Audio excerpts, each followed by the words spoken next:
Hozir O'zbekistonning o'yini sal qiyinroq o'tadi, chunki hamma nimani bizada bo'ladi, ko'p odam ko'rsatadi. O'ylaymanki, yaxshi o'tadi bugungi o'yin. Terma jamoa bosh murabbiy qanday ko'rsatmalar bergandi aynan himoyachilarga?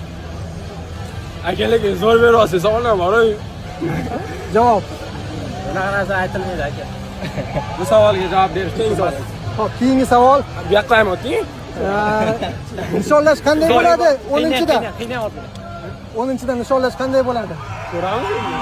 Barcha Oldinda aytib qo'yish kerak emasmi? hozir butun O'zbekiston ko'ryapti sizni. O'zbekistonlik muxlislarga, sizning muxlislaringizga fikrlaringiz. Salom nima? Salom. Tabriklaymiz hammani. Ha, Bo'ldi. bo'ldi. Ha? Hozir yig'lavoradi aka.